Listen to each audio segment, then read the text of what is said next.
Welcome back, folks, to WrestleRant, where I, Graham G.S. Matthews, review all the pay-per-views that I watch on the WWE Network. Of course, the entire month of October is devoted to breaking down old No Mercy pay-per-views, and today we're talking about No Mercy 2002. So, of course, as very well established in past videos that I made very well clear in past videos, I have a clear bias towards the year of 2002. Not because it's the year I started watching or whatever, just because I think it's a great fucking year. You had so much great wrestling on both brands, specifically SmackDown, which I'll get to later on in this review with a tag team title match. Oh my fucking lord, was that amazing. But I just love the year of 2002, and I thought this was a very good show. Thoroughly enjoyed it. Not the greatest No Mercy show of all time, but up to this point, from all the No Mercy shows that I've watched, I've loved this one the most because I thought the main events were all great and I thought they were all very enjoyable. So we'll start breaking it down now with the opener. Jericho and Christian successfully retaining the World Tag Team titles against Booker T and Goldust. Good match, really nothing much more to it other than that. No real storyline significance, your standard tag team title match. Booker T and Goldust, for what it was, though, were a very entertaining duo. Loved the segments they had backstage and the Raw brand and 7-Eleven and the Mini Dust and the Star Wars stuff. It was all great. They made for a very entertaining tag team before they split the two up, released Goldust, and made Booker T a single star on the road to WrestleMania, where he faced Triple H to the World Heavyweight title at WrestleMania 19. But good match, though. Solid effort. Nothing too memorable, but in the end, Jericho, Christian, still your World Tag Team champions. After that, Torrie Wilson and Dawn Marie having a match against one another. Oh, God, I was shocked they didn't make this a lingerie match or something. This was awful. This was, of course, the infamous Al Wilson angle, and Dawn Marie was hot. Torrie Wilson is smoking, too.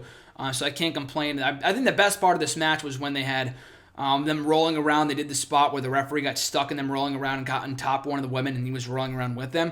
Hilarious spot. You just see him smirking afterwards, and Dawn Marie was going over to yell at him before Torrie Wilson came over. So that was pretty funny.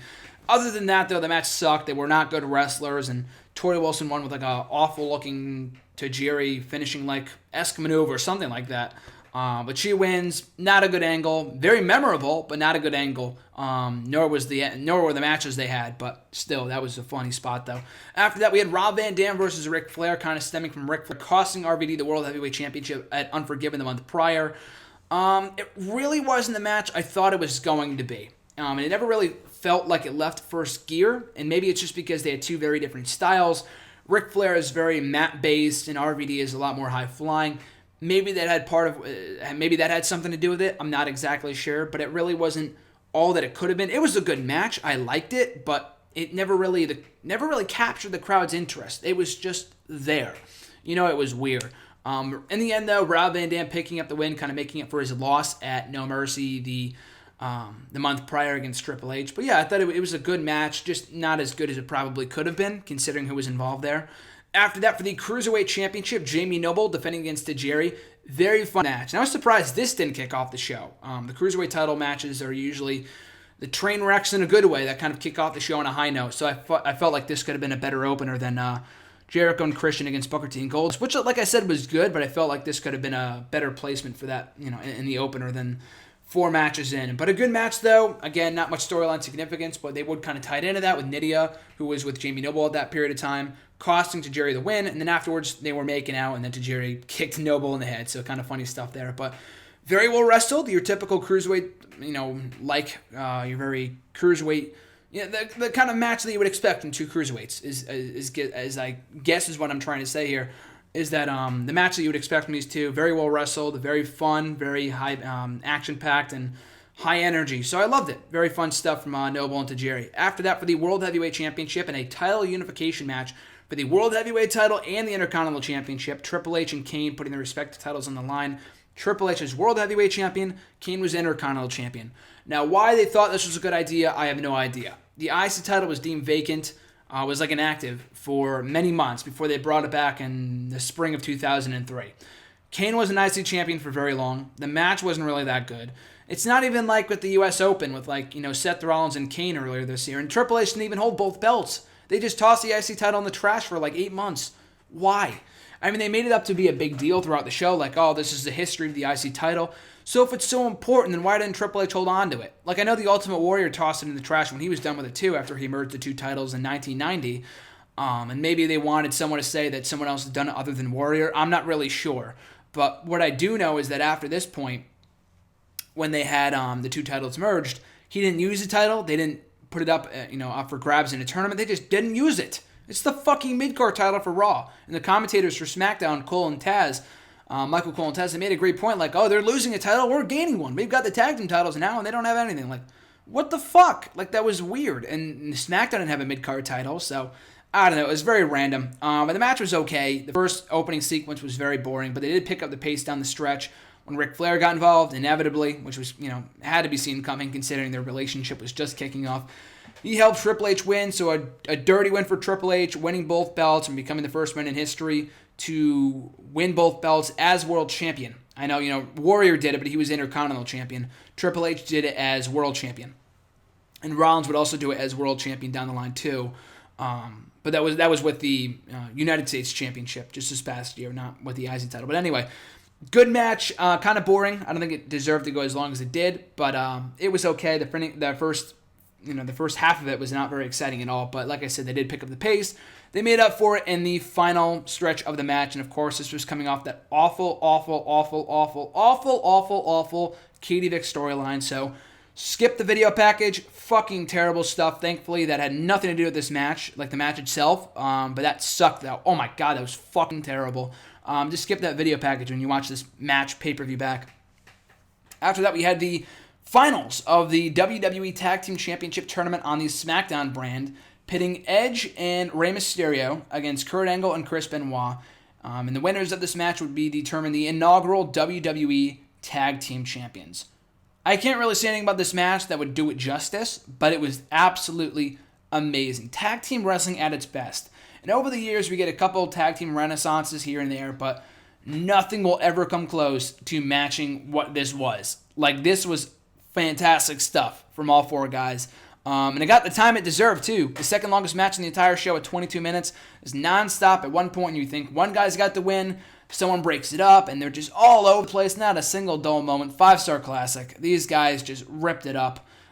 Just managing to top the Angle-Benoit match from Unforgiven the month prior, which was also fantastic. But they managed to beat that one out and have this match be one of, if not the best match, if not the single best match from 2002. Just amazing stuff from all four guys.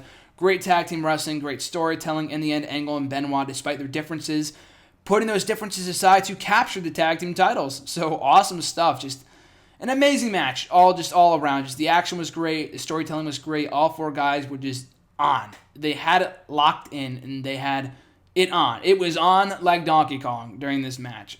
Like a stupid cliche, but that's really what this match was. All four guys delivering just an amazing performance on this show. So I salute you guys. Maybe not the murderer, but I salute you guys. And after that, we had for the Women's Championship, Trish Stratus taking on Victoria. Again, not a match I thought it probably could have been. They had more matches down the line, a better match at Survivor Series. This match was just kind of throwaway. Didn't really have enough time to really flesh out. No storyline support. Victoria wasn't what she didn't really have any character support, so kind of a throwaway match. And we got to the main event, the Hell in a Cell match for the WWE Championship. Brock Lesnar defending against The Undertaker, and arguably the greatest cell match of all time, or at least one of the greatest cell matches of all time. Just a brutal bloodbath from start to finish, something you'll never see today, and something, I don't want people to watch this match and get their hopes up for Lesnar and Taker later on this month inside the cell, because it's not going to be anything near what this was. And you just can't match the story that they had going, too. Lesnar was just this cocky up-and-comer, just this total son of a bitch, and he was taking it to Undertaker. I could have done without the whole, he cheated on me storyline. They brought up one of his old girlfriends and all this other shit. Like, I could have done without that. But the match itself was fantastic. And Brock Lesnar really took it to the dead man. And Taker put him over big time with the clean win, beating the shit out of him throughout. Paul Heyman getting involved. He got bloodied up at ringside when Taker took his tie and smacked him into the cell. Lesnar, like the animal that he was, or still is, took the cast off Undertaker's arm, just smashed it into the barricade or smashed it into the steel steps. Amazing stuff. And then smashing it into the cage as well, tying it up with the belt. It was fantastic. But in the end, though, Lesnar would score the clean win, as is said, still your WWE champion. So, like I said, one of the best cell matches of all time, makes this show worth watching. Simply that match alone, in addition to the tag team title match. But I don't want you to watch this match, and like I said, I don't want you to watch this match and think, oh, this is what we're expecting. This is what we're going to see later on this month at Hell in a Cell. Highly doubt it. I would be shocked if they had half a good as of a match as this was, because this was just fantastic. But just with where they both guys were at that period of time in their respective careers, Lesnar's rise to the top and Undertaker putting people over, told a great story, loved it, and the best way of kicking off the show, or closing the show rather. So on the whole, that was No Mercy 2002, a very good show. Maybe I just enjoyed it more because I love the Air Vote too, but we had a lot of good wrestling on the show. Some throwaway matches. Torrie Wilson, Dawn Marie sucked. RVD Flair was not what it could have been. Trish Stratus and Victoria, throwaway match. So it was not an amazing show, but we had a good opener. A solid match between Triple H and Kane. Not too good, but it was solid. The tag team title match, fucking fantastic. And the main event, also fucking fantastic. So I give it 1, if not 1.5 thumbs up, if not 2 thumbs up. I didn't think it was a great show, just because of some of the other matches that I mentioned, but it was very, very good. I will say that much. I'll come so close as to say it was a very, very, very good show with the main event. The moment of Triple H winning both belts, which wasn't a great moment, but it was memorable, maybe for the wrong reasons, but it was a moment. I can't say that much. And then the tag team title match, which deserved every single second that it got. Just great stuff. And we had a fun Cruiserweight title match too, and the rest of the undercard wasn't really that great, but it was okay. So 2 thumbs up for that show, or at least 1 3/4 thumbs up for No Mercy 2002. So anyway, guys, I'll be back in my next video talking about No Mercy 2003. Excited to be watching and reviewing that show coming up. But in the meantime, in the between time, you guys can catch me on social media, on Twitter at WrestleRant, on Facebook at facebook.com/Graham.DSM.Matthews. Be sure to check out the website at nextwrestling.net. Also, be sure to like, comment, share, and subscribe. All support is greatly appreciated.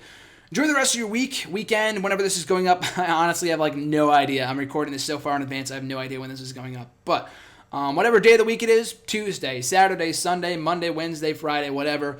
Hopefully you guys are doing well. Have a great rest of your weekend, whatever it might be. I'm Graham Matthews, and I'll catch you guys down the road.